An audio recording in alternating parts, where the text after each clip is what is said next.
right, man, let's talk about Canelo, Alvarez, and Jermell Charlo.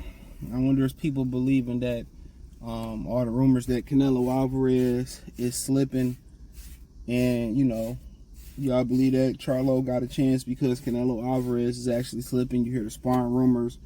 You hear Canelo. You see it. You see it in the John Ryder fight. You see it in the Bivol fight. You hear him say, "Well, I had a hand injury," but then don't try to rematch Bivol or whatever the situation may be. Can Canelo stop Jermell Charlo? I mean, I got some people believing that. People say, "Well, Danny Jacobs went the distance and Jermell Charlo didn't." I was talking to Town. He said that, but let's talk about it. Let's unpack it. Thumbs up the video, share the video, subscribe to the channel. The subscribe button is the bell icon button. Hit all notifications, increase your chance get notifications. We go live or drop video. So for the most part,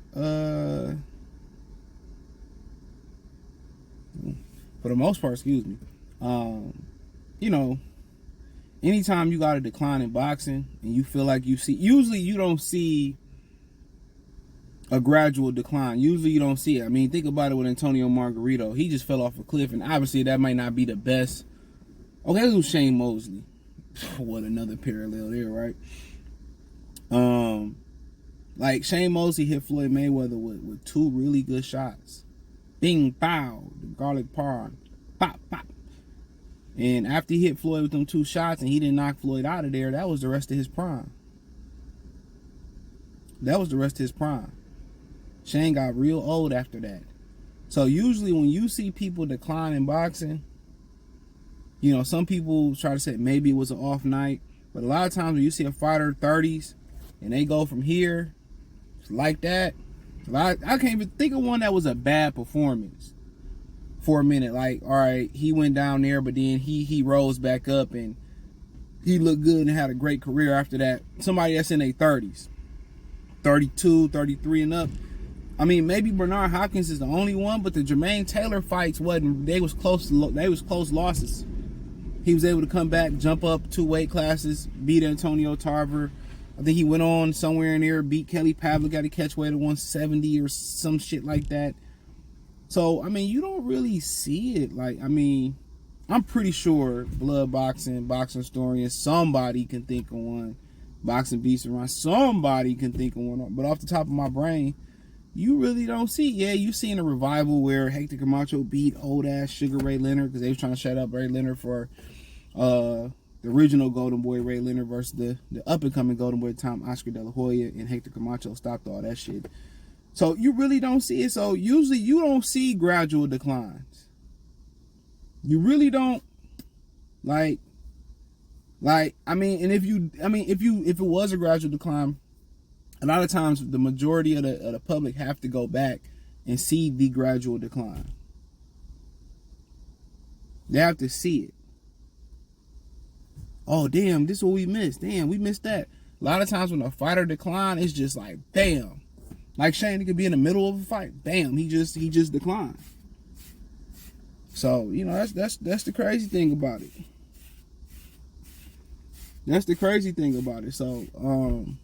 So we seeing Canelo gradual decline, and maybe people saying it's the knee surgeries, it's the hand. But at the end of the day, the only reason that you ain't seeing the steep rise to the steep descent or the descent or sharp descent is the best word is because of the opponents that he fighting. Bivol really never had a natural killer instinct. Had that been better BF, Canelo would be finito. He'd have been done. He'd have been done. He would not be the same as you see him now. Okay? Bivol just, he did what he had to do. He played, but Bivol is not a Eastern European killer. All right? Then he fought, think about the guys he fought, right? Jacobs, Ryder, Callum Smith, Billy Joe Saunders, I said Billy Joe, Caleb Plant, John Ryder, Ivan Uterman. Obviously, I'm not putting them in order. All right, you look at the guys that he's fought. The matchmaking has probably masked his true decline. And Bivol really showed to a certain extent that he is declining. Right? He's showing that he's truly declining. He's showing that it's not the same guy, or he ain't what we thought he was. His matchmaking has preserved it's preserved him from really falling off that cliff. If he get in there with somebody like David Benavidez, Andrade Winter, it's not. I don't think it's gonna be competitive. I think he get in there with Benavidez, he gonna get ran out the ring. I keep saying that. He get in there with better BF. I don't think that's fair to ask of him. I won't ask that of him. So, the question is, can Jermell Charlo be that guy? And once again, I don't separate in this situation. I don't separate Jermell Charlo from Danny Jacobs, Ivor Uterman, John Ryder, Callum Smith, Billy Joe Saunders, Caleb Plant. It's no separation there. In mindset, yeah, he's a strong-minded guy. It's always him versus everybody because he disrespects everybody. He don't know how to talk to nobody. He don't have no social skills. But he got that mindset, but he's at a disadvantage. Canelo not giving nothing up. Like Lomachenko refused to give anything up to Rigondeaux. He's not giving nothing up. So that's what puts him in that same category. Tom was like, well, he got a better chin than Danny Jacobs. Danny Jacobs was a true 160 pounder, older guy, grew into 168, whatever, or wherever they fought once. He was a true 160 pounder.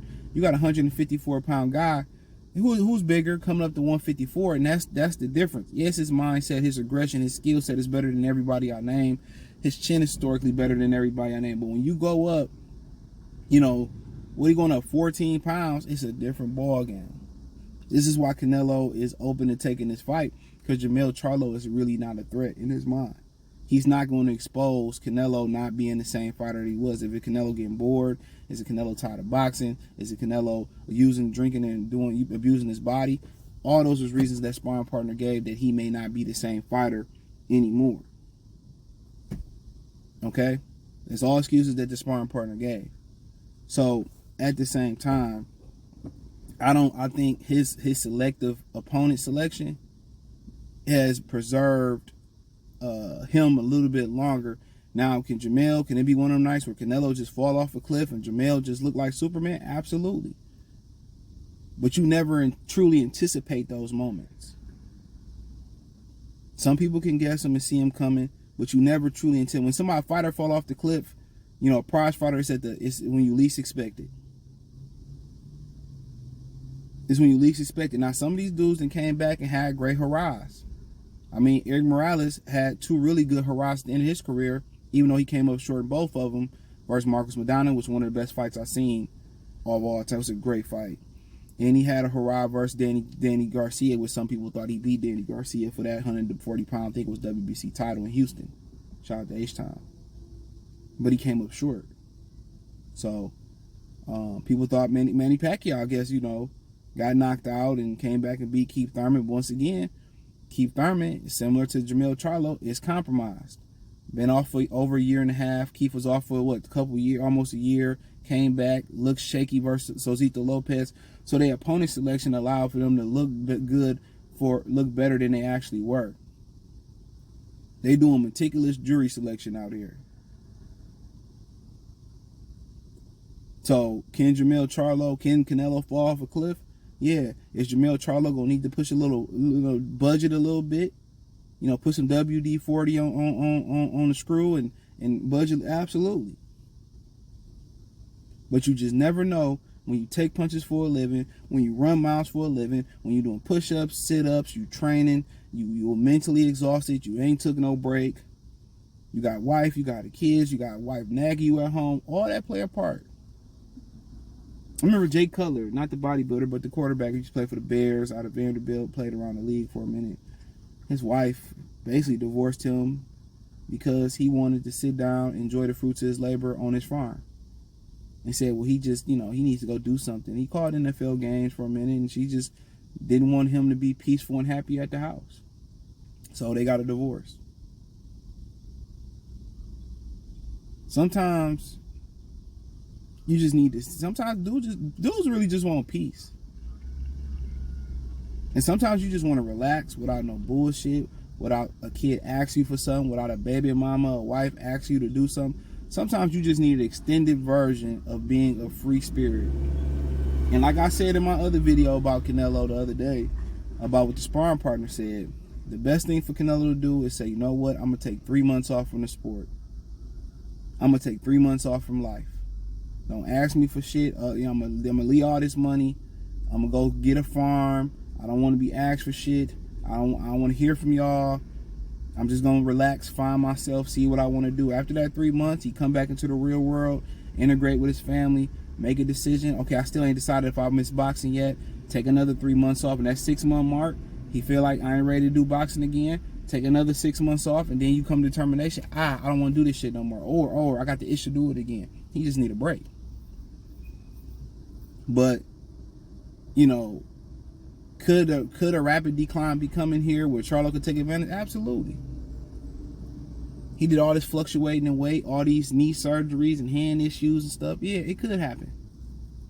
It definitely could. But we'll have to wait and see. We have to wait and see.